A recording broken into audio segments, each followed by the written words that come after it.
السلام علیکم سامعین کرام، میں ہوں خرم شاہ اور ہم بات کرنے جا رہے ہیں مولوی ذکاء اللہ کے مضمون جھوٹے آدمی پر۔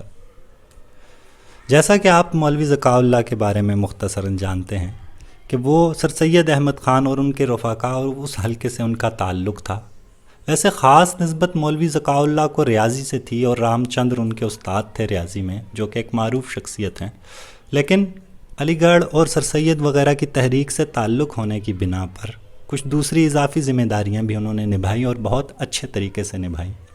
محاسن الاخلاق ان کی کتاب ہے کہ جس میں انہوں نے مختلف اخلاقی موضوعات پر قلم اٹھایا ہے۔ یہ بھی ایک اخلاقی نوعیت کا مضمون ہے، اسے اصلاحی مضمون بھی کہہ سکتے ہیں کہ یہ قوم کی اصلاح کر رہا ہے۔ جھوٹے آدمی جیسے کہ نام سے واضح ہے کہ جھوٹ کی جیسی لعنت کو جو ہے وہ اس کے اثرات کو، اس کی برائیوں کو پیش کرتا ہوا مضمون ہے، اور قوم کو اس طرف لانا ہے کہ جھوٹ کی وہ برائی کی، اس برائی کی جو ہے وہ ذلت کو سمجھ سکیں اور اس ذلت سے اپنے آپ کو نکال سکیں۔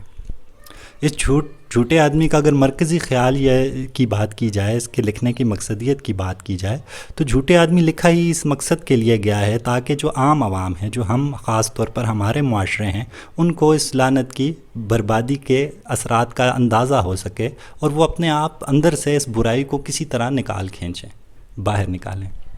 اس مضمون کی ترتیب کی بات کی جائے تو بڑی عمدگی سے انہوں نے ایک فارسی محاورے سے اپنی بات کا آغاز کیا۔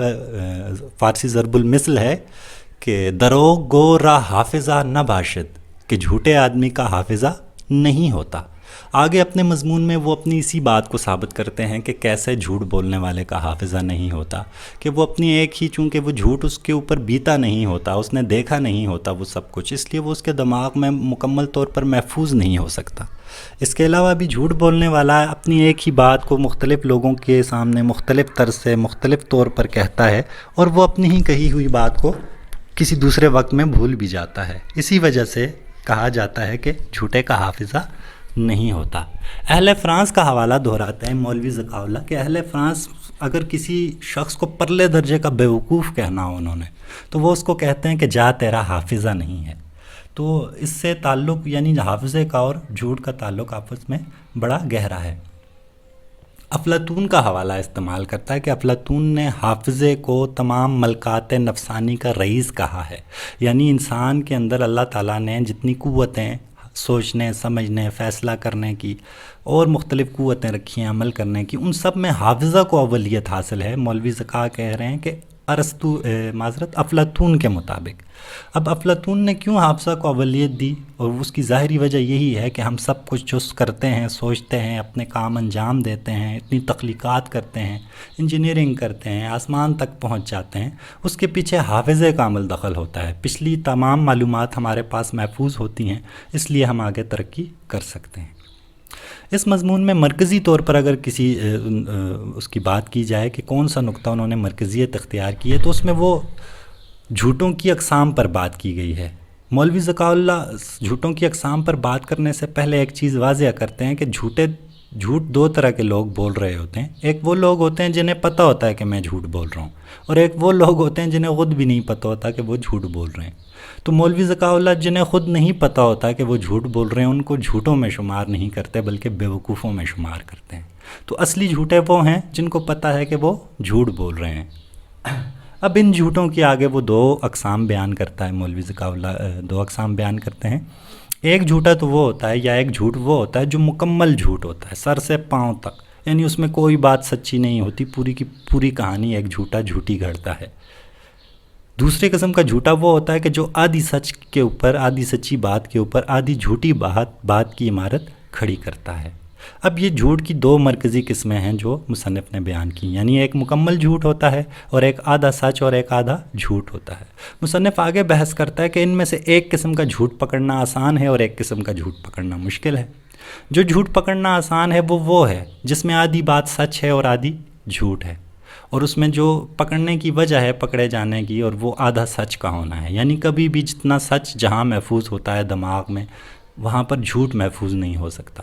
اس لیے وہ خود جو سچ ہوتا ہے وہ جھوٹ کو دماغ سے بھلا دیتا ہے، اور یوں آدھا سچ اور آدھے جھوٹ والی جو شخص جھوٹا آدمی ہے وہ آسانی سے پکڑا جاتا ہے، جبکہ دوسرا شخص بڑی مشکل سے پکڑا جاتا ہے جو مکمل بات جھوٹی گھڑتا ہے، اس کی ایک صورت میں پکڑا جانا ممکن ہے کہ اگر اس کا حافظہ ذرا سا بھی کمزور ہے تو وہ شخص پکڑا جا سکتا ہے جو مکمل بات جھوٹی گھڑتا ہے۔ تو یہ مرکزی ایک بحث ہے اس مضمون کی کہ جس میں جھوٹوں کی دو قسمیں بیان کی گئی ہیں۔ اس کے علاوہ بھی کچھ یعنی انہی کس اقسام میں وہ کچھ مزید بحث کرتا ہے۔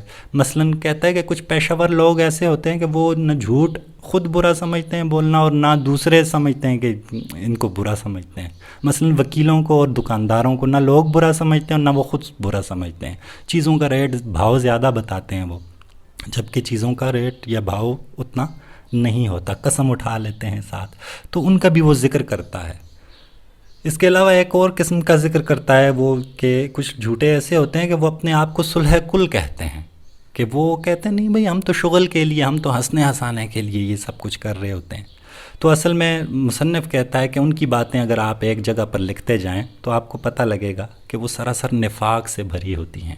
گویا اس کا لب لباب یہ ہے سارے مضمون کا اور ان مباحث کا کہ جھوٹ کسی صورت میں بھی ہو وہ کسی طرح زیب نہیں دیتا۔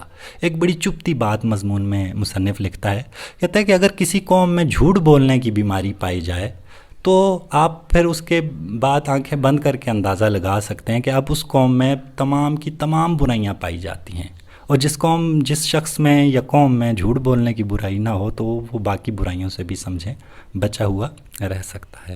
تو ایک مجموعی طور پر یہ ایک شاندار ایک قوم کی اصلاح کرتا ہوا مضمون ہے اور ضرورت کے مطابق ہے کہ آج بھی ہم اپنے ارد گرد دیکھیں تو ہمیں جھوٹ بولتے ہوئے بالکل شرمندگی نہیں ہوتی، ہمیں احساس ہی نہیں ہوتا، حالانکہ قرآن کریم واضح کہتا ہے کہ لعنت اللہ علی الکاذبین، کہ جھوٹ بولنے والے پر خدا کی لعنت ہوتی ہے۔ بہرحال یہ ایک شاندار اصلاحی مضمون مولوی ذکاء اللہ کا۔ اس حوالے سے اگر کسی کے سوالات ہوں یا کوئی چیز کوئی نقطہ سمجھ نہ آئے اس مختصر مضمون میں تو آپ ضرور اس رابطہ کیجیے اور پوچھیے۔ بہت شکریہ۔